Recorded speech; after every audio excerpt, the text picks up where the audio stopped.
Let us continue metallurgy. In the metallurgy, we will see extraction of copper from copper pyrites. How to extract copper from copper pyrites we will see. First, we will see concentration of ore. In the concentration of ore, we'll take sulfide ore for froth flotation. Copper pyrites coming under sulfide ores, so we will take that for froth flotation for concentrating. Next one is roasting. Next one is roasting. In the roasting, in the sense, the concentrated ore is heated strongly in the presence of air, while impurities will be removed as volatile oxides. Sulfur takes oxygen of air and becomes sulfur dioxide and goes away. Arsenic takes oxygen and becomes arsenic trioxide and goes away. Antimony takes oxygen and becomes antimony trioxide and goes away. Next, copper pyrites ore. Copper pyrites ore formula is CuFeS2. Copper pyrites ore formula is CuFeS2, copper pyrites. This copper pyrites is made up of two simple salts. One is cuprous sulfide, another one is ferric sulfide. Ferric sulfide. Copper pyrites is made up of cuprous sulfide Cu2S, another one is ferric sulfide Fe2S3. Now, this is taken for roasting. That means heated with oxygen. While what happens means cuprous sulfide. This cuprous sulfide initially like this is there. This ferric sulfide in this copper pyrites, this ferric sulfide first converts into ferrous sulfide. First converts into ferrous sulfide. Sulfur with oxygen gives sulfur dioxide. This ferric here Fe3 plus, it is converting into Fe2 plus ferrous. Reduction. Sulfur is -2 here. Here sulfur is +4. Sulfur undergoes oxidation. Oxygen oxidation number 0 here. Oxygen oxidation number -2. Oxygen undergoes reduction. Ferric undergoes reduction. The sulfide undergoes oxidation. So initially, ferric sulfide is converted into ferrous sulfide. Next, ferrous sulfide is converting into ferrous oxide. Ferrous sulfide is converting into ferrous oxide. The sulfur takes oxygen and becomes sulfur dioxide. Then a little like this converting. A little like this converting. Then cuprous sulfide is converting into cuprous oxide and sulfur becomes sulfur dioxide. A little converting like this. So in the roasting, impurities are removed in the form of oxides. It is copper pyrites. Copper pyrites formula is CuFeS2. It contains two simple salts Cu2S and Fe2S3. In this, all the Fe2S3, all the ferric sulfide becomes ferrous sulfide. A part of ferrous sulfide becomes ferrous oxide, and a part of cuprous sulfide becomes cuprous oxide. So roasted ore contains what? Roasted ore contains a part of a ferrous sulfide, a part of cuprous sulfide, a little ferrous oxide, and a little cuprous oxide present in the roasted ore.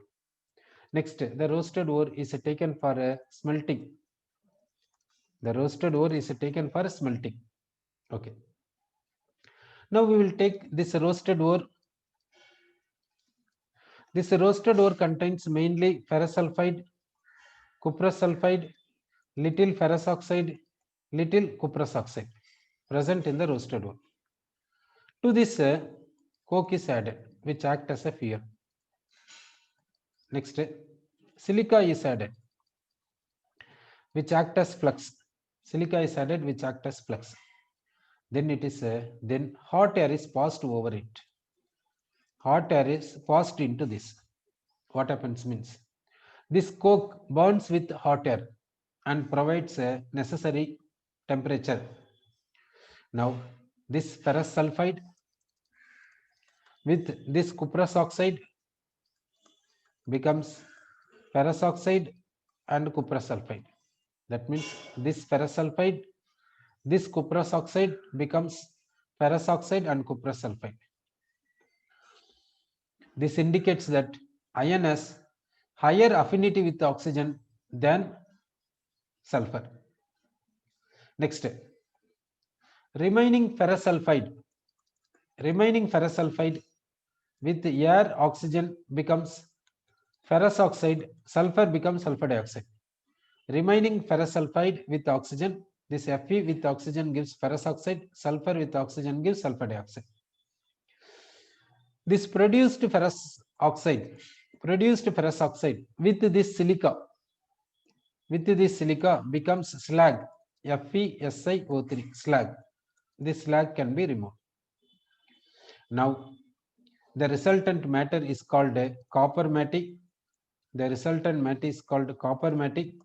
In this copper matte, mainly what is there means Cu2S is present. The Cu2S mainly present, and a little ferrous sulfide is present.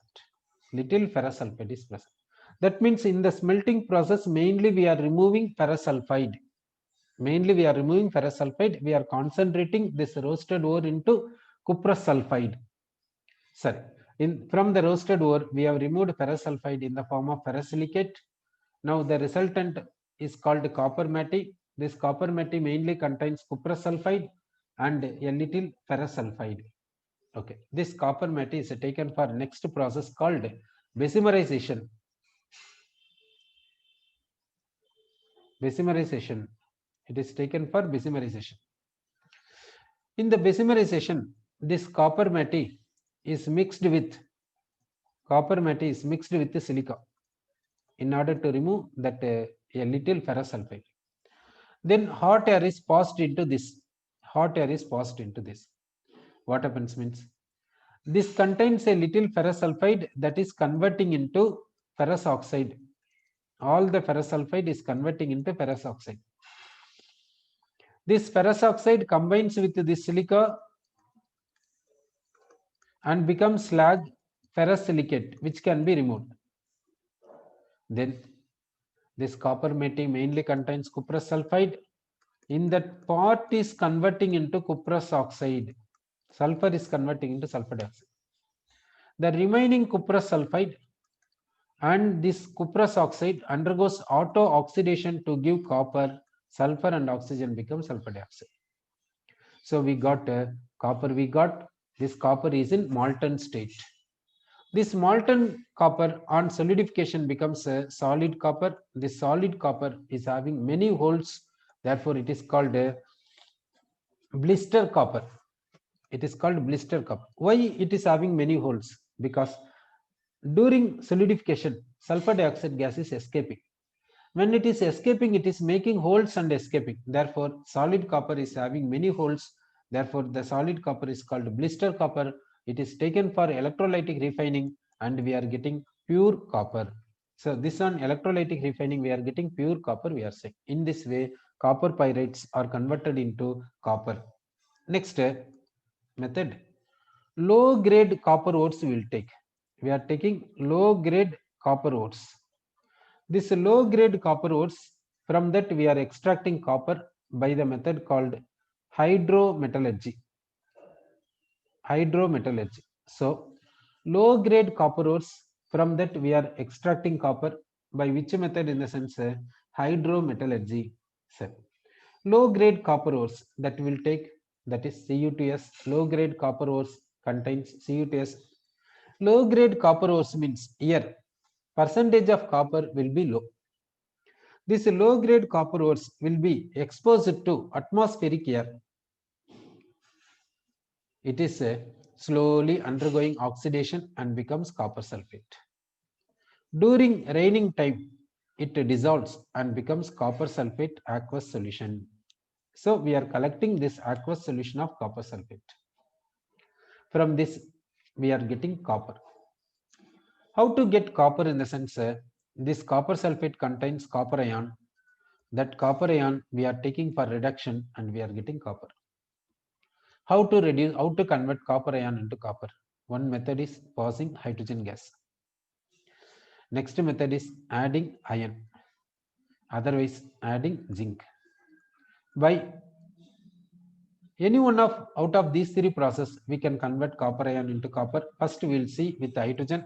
Copper ion with the hydrogen gas gives copper, and hydrogen is undergoing oxidation, becomes H plus. Copper ion with the ferrous with iron. Copper ion undergoes reduction and becomes copper. Iron undergoes oxidation and becomes ferrous. Then copper ion with the zinc. Copper ion undergoes reduction and gives copper. Zinc undergoes oxidation and becomes zinc ion. Okay. In this way, we can extract copper from low-grade copper ores. Out of these three processes, which method is best in the sense?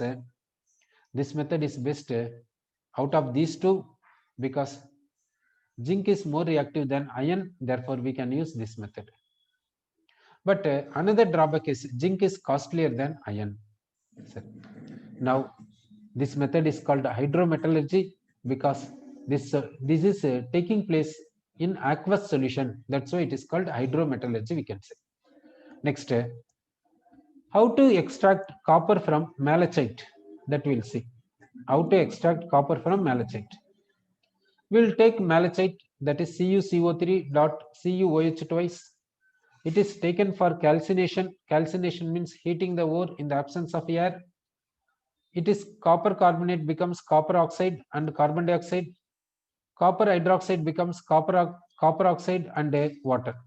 Water will be removed, carbon dioxide will be removed, we are getting cupric oxide, we are getting. This cupric oxide is taken for carbon reduction. We are getting copper and carbon monoxide. Okay, cupric oxide with carbon on heating, what happens means we are getting copper and carbon monoxide. Carbon is converting into carbon monoxide here. Next, extraction of zinc, that we'll see. If we take zinc blendy ore, take zinc blendy ore for flotation, then take it for roasting, it will become zinc oxide. That zinc oxide with the carbon reduction, we are getting zinc. Then zinc will be purified by electrolytic refine. If we take calamine ore, zinc carbonate, take this calamine ore for gravity separation method. Then gravity separation means hydraulic washing. By that we will concentrate this. Then you take for calcination, it decomposes to give zinc oxide and carbon dioxide. This zinc oxide is taken for carbon reduction, we are getting zinc. Zinc is purified by distillation method, otherwise electrolytic refine. Next we will go for extraction of silver. How to extract silver? Silver is available in two ways. One is native form, another one is combined form. Now, from the combined form in the sense, silver is available in the form of argentite ore. Argentite ore. This argentite ore contains Ag2S and impurities. Now we will take argentite ore, we will take. To this we will add a aqueous solution of sodium cyanide. To this we are adding aqueous solution of sodium cyanide. What happens means this Ag plus takes Na, this Ag plus takes Cn minus and becomes complex. AgCN twice minus aqueous solution. This Ag plus takes cyanide and becomes complex AgCN twice minus. Then we can balance the rest of the things. In order to balance minus, Na plus we will write. This Na plus and this sulfide takes Na2S, becomes Na2S. It goes to aqueous solution. Now, this impurity remains as solid. It is not dissolving in NaCN solution. So by filtration, we can remove impurity. We will have only this complex. Sir, to this we will pass air. To this we are passing air. What happens means this Na2S is reacting with the oxygen of air. Na2S with the oxygen and water becomes what in the sense? This Na2S becomes Na2SO4. Na2SO4. This is precipitating as sulfur. Sulfur is -2 here. -2 becomes +6 and -2 becomes 0. This -2 sulfur becomes +6 sulfur and -2 sulfur becomes 0 sulfur here. So this sulfide is undergoing oxidation as well as reduction. Oxygen undergoes reduction, then we are getting sodium hydroxide. So sodium sulfide with air, oxygen, we are getting sodium sulfate, sulfur and sodium hydroxide. Okay. So for this, what is the overall reaction? For this overall reaction, we'll see. Overall reaction is what means Ag2S plus NaCN and oxygen gives NaAgCN twice complex, NaAgCN twice complex and Na2SO4. It is the overall reaction for this. That means argentite ore in the presence of aqueous solution of sodium cyanide and air becomes so and so complex. This complex is soluble. Now to this solution, zinc is added, silver is precipitated. How silver is precipitating, that we'll see. Now we'll take this complex NaAgCN twice complex we have taken. To this we are adding zinc. What happens means this silver is precipitated. Silver is precipitated. In the place of silver, zinc goes. Therefore, we are getting a Na2ZnCN 4 times. We are getting like this complex we are getting. Silver is precipitated here. So, argentite ore contains Ag2S. To this, we are adding aqueous solution of sodium cyanide, and here we are passing this Ag2S goes to solution as complex. To this complex, we are adding zinc. What happens when silver is precipitated? Silver is precipitated. Zinc goes to complex. Okay. In this way, we are extracting silver. This is hydrometallurgy because this reactions taking place in the aqueous solution. It is hydrometallurgy. Then this process is called cyanide process because cyanide we are taking here. We are taking cyanide. Therefore, this method is called cyanide method, we can say.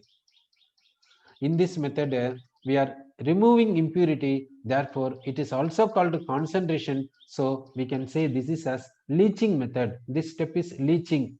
Leaching in the sense we are removing impurities. We are concentrating. Therefore, this method is also called a leaching process, we can say. Next step. Native form of silver will take. Native ore of silver. From that, how to extract silver. Native ore of silver will take. In that, silver is in elemental state. How to extract silver, we will see. This will take for to this we will add sodium cyanide aqueous solution. Then we will pass air. What happens when silver undergoes oxidation and becomes Ag plus? That Ag plus takes cyanide and becomes complex AgCN twice, CAgCN twice minus. So and so aqueous solution. This oxygen undergoes a reduction to becomes O2 minus. Therefore, we will write sodium hydroxide. Here Na plus will write for balancing. Therefore, native ore of silver will take. Native ore of silver means its oxidation number is 0. It is converting into plus 1. So, silver is converting into AgCN twice minus complex. This oxygen undergoes a reduction, we can say. Now, to this complex, we will add zinc. To that complex, we are adding zinc, NaAgCN twice. To that, we are adding zinc, we are getting what in the sense, the silver is precipitating. The silver is precipitating. Zinc goes to this place. Zinc goes to that place, we will say. Therefore, Na2ZnCN 4 times we will get. This complex we will get. So, here what happens means on adding zinc, silver is precipitating here. Okay.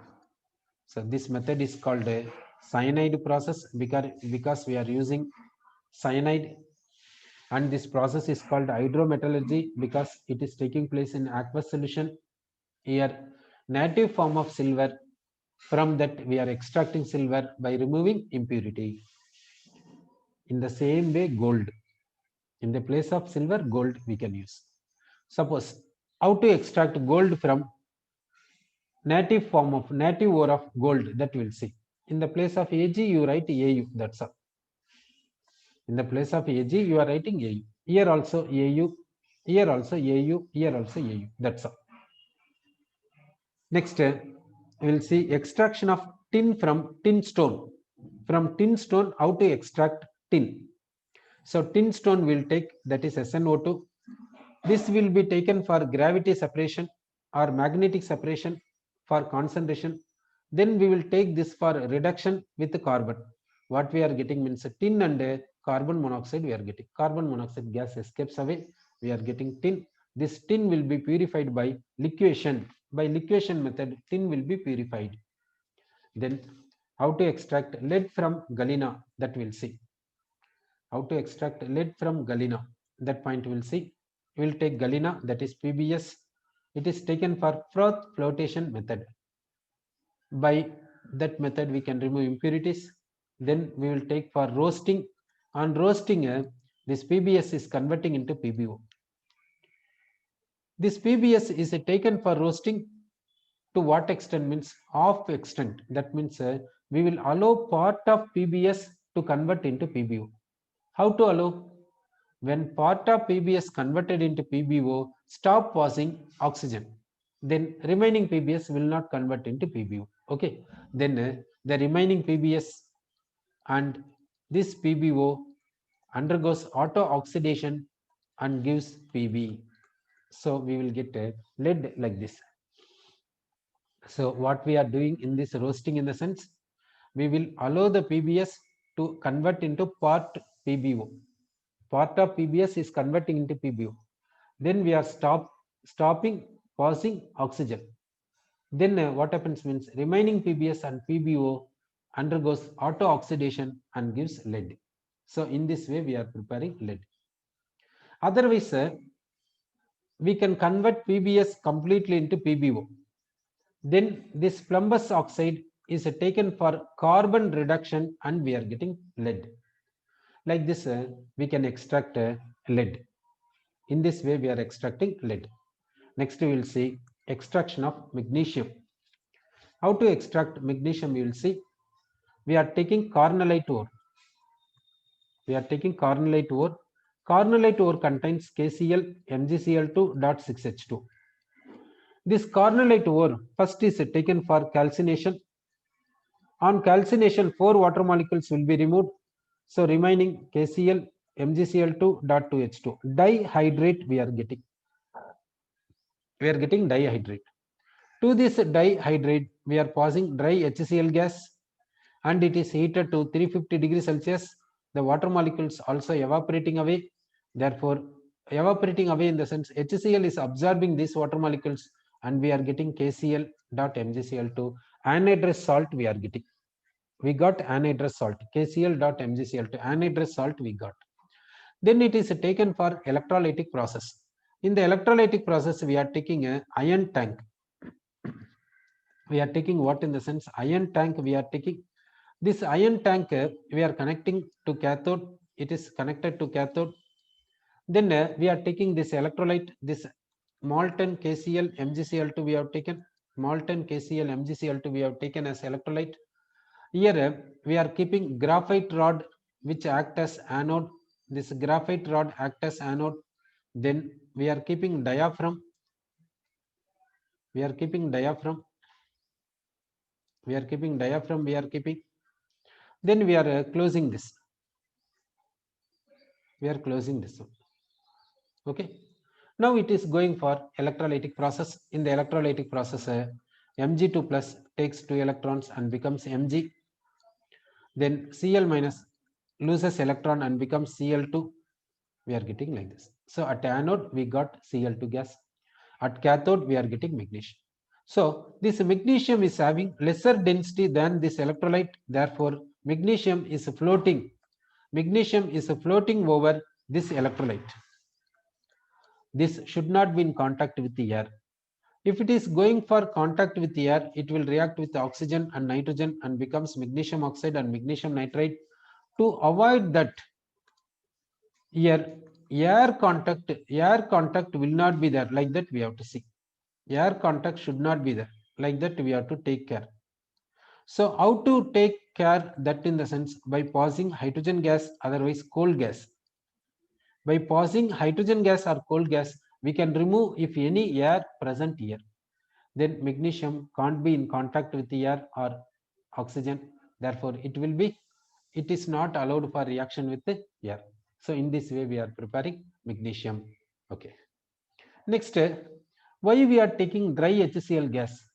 Why can't we heat this directly in order to remove these two water molecules in the sense? This dihydrate on further heating, what happens means this magnesium ion undergoes hydrolysis. This magnesium ion on hydrolysis becomes what in the sense? Magnesium hydroxychloride. This on further hydrolysis becomes magnesium oxide, which is insulator. This magnesium oxide we cannot take for electrolysis. Therefore, we should not allow this magnesium to go for hydrolysis. So that what we are doing, we are keeping dry HCl gas. If we keep dry HCl gas, won't it go for hydrolysis? Yes. How? Because you see that magnesium ion with water, what happens means magnesium ion takes OH minus from the water. Therefore, you are getting like this. From in water, what is the remaining means H plus is the remaining. We want to prevent forward. We want to make backward to take place. How to make backward to take place? By adding H plus, so that you add HCl gas. So we are adding dry HCl gas. Why to add dry HCl gas? We want to remove these water molecules. So we are adding dry HCl gas, we are removing water, we are getting anhydrous mineral, we are getting KCl, MgCl2, we got that we are taking for electrolysis, we are getting magnesium at cathode. Why to take KCl? KCl increases the conductivity of MgCl2, decreases the melting point of MgCl2. Therefore, why to decrease the melting point? Because we have to take the electrolyte in molten state, then only it can go for electrolysis. Solid MgCl2 will not conduct electricity. Molten MgCl2 only will conduct electricity. Therefore, KCl also required. Even some amount of NaCl also will be added in order to decrease this melting point. In this way, magnesium will be extracted from magnesium chloride. Next, how to extract aluminum from bauxite ore we'll see. Bauxite ore will take, bauxite ore contains, bauxite ore means Al2O3 dot XH2. It is bauxite ore. It contains impurities. What are the impurities present in it?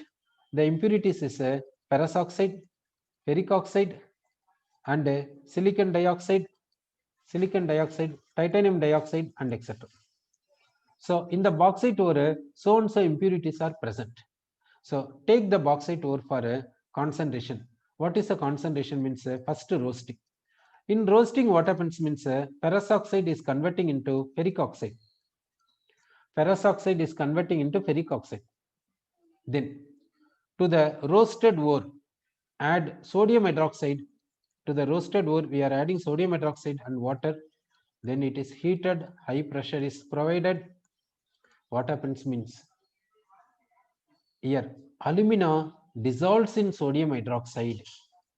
Alumina dissolves in sodium hydroxide as oxysalt NaAlO2, which is soluble in water. Then silica is acidic oxide. It is combining with the sodium hydroxide and gives salt. That is salt is Na2SiO3, which is soluble in water. Whereas ferric oxide Fe2O3, titanium dioxide TiO2 is insoluble in sodium hydroxide solution. Ferric oxide and titanium dioxide is insoluble in sodium hydroxide. So this alumina converts to sodium metaaluminate, goes to solution. Silica converts to silica reacts with sodium hydroxide and goes to solution as sodium silicate. Ferric oxide and titanium dioxide are insoluble. We will remove that by filtration. We will get the filtrate contains sodium metaaluminate and sodium silicate. So in the filtrate, what is there means sodium metaaluminate is there and sodium silicate is there. Now to this, let us add water. Let us dissolve this completely. Then we will add seeding agent. What is the seeding agent means? Al2O3.XH2O. It is small amount is added. This aluminum undergoes hydrolysis and becomes Al2O3.XH2. It is undergoing hydrolysis and becomes Al2O3.XH2. Why to add this seeding agent? This seeding agent, what it will do means when it is converting into so and so, this will attract. Therefore, it is taking this. Therefore, this size is increasing. So when it is going on hydrolysis, it is going on converting into like this. It is going on taking this. and this size is going on becoming high and high. At one stage it is precipitating, therefore it is called seeding agent. Whereas sodium silicate is not undergoing hydrolysis, it is in aqueous solution, it is precipitated. Filter, you get this precipitate, you remove this sodium silicate. Then it is washed with water thoroughly and heated strongly, you are getting Al2O3 pure form we are getting. This is called concentration. This method is called Bayer's process. This is also called leaching method. So bauxite ore is taken for concentration. The method name is Bayer's process. This is chemical method, therefore it is leaching. So we got pure alumina we got. How to extract aluminum from pure alumina? That is by electrolysis, electrolytic process. That electrolytic process is called a all-Herold's process. All-Herold's process we can say. Now we will take the electrolyte, that is a molten Al2O3 we will take. Molten Al2O3 we are taking. This is taken in a iron vessel. This molten Al2O3 we are taking in what vessel? In the sense iron vessel we are taking. Then it is coated with carbon. It is coated with carbon here. This carbon coating is acting as a cathode. Then we will dip carbon rods. This carbon rods is connected to anode, like this we will connect. Then over this molten alumina, what we will keep in the sense coke powder we will keep. We are keeping coke powder. Coke powder we are keeping in order to avoid oxidation of aluminum. Avoid oxidation of aluminum with atmospheric air. We are keeping coke powder here. This Al2O3 undergoes electrolysis, but Al2O3 is bad conductor. So to convert this into good conductor, we are adding cryolite. Cryolite is what in the sense Na3Al(F6). Cryolite is Na3Al(F6). Then we are adding fluorspar. Fluorspar is what in the sense CaF2. We are adding CaF2. We are adding fluorspar CaF2, cryolite Na3Al(F6) into this in order to keep this Al2O3 in molten state and in order to convert this into good conductor. Now, how it is converted into good conductor by this cryolite, that we will see. Cryolite is Na3Al(F6). Cryolite is Na3Al(F6). This we can write in the form of NaF and Al(F3). NaF and Al(F3). Al(F3) undergoes ionization to give what in the sense aluminum ion and fluoride ion, F minus ion. This F minus goes to anode and becomes what in the sense F2 and becomes F2. This F2 converting this Al2O3 into AlF3, AlF3, and oxygen is liberated. This AlF3 is good conductor of electricity, whereas Al2O3 is bad conductor of electricity. Then this oxygen is this oxygen is liberated at anode. It is combining with carbon and becomes carbon monoxide or carbon dioxide. Therefore, anode rod dissolves. Therefore, after some time, we have to replace the anode. So this AlF3 we got like this. Then this Al3 plus goes to cathode, undergoes reduction and becomes aluminium. That aluminium is in molten state. That molten aluminium we can get here. Molten aluminium we are getting here. Molten aluminium we are collecting here at this place. Okay, this process is called all-Herold's process. In this method, we have prepared what in the sense aluminum. This aluminum is crude aluminum. This we have to purify further by which process in the sense electrolytic process, that is called Opes method. In the Opes method, we are taking a like this iron tank we are taking. This is what in the sense iron tank. This iron tank acts as electrolytic cell. Then here we are giving carbon coating. Here we are giving carbon coating. We are giving this carbon coating is acting as anode. This carbon coating is acting as anode, we can say. Then we can take here molten crude aluminum we have to take here. Molten crude aluminum. Then we have to take electrolyte here. That electrolyte contains BaF2, then AlF3, then NaF, and saturated with Al2O3, that we are taking. Then here we are taking pure aluminum. We are taking pure aluminum. Everything we have taken in molten state. Here this density is more, therefore down. Density is less, density is still less. Like this is there. Then we will keep carbon rods.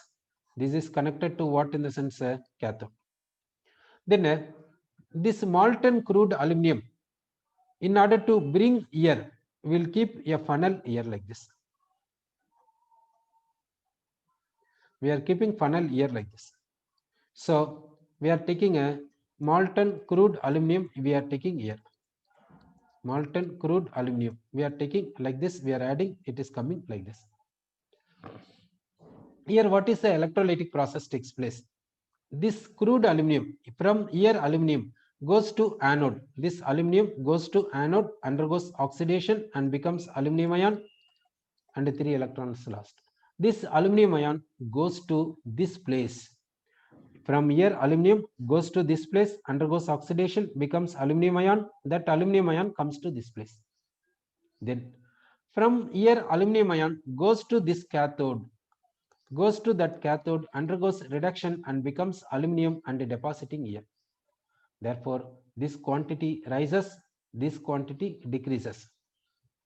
When this quantity decreases, you add molten crude aluminum further in order to rise this quantity.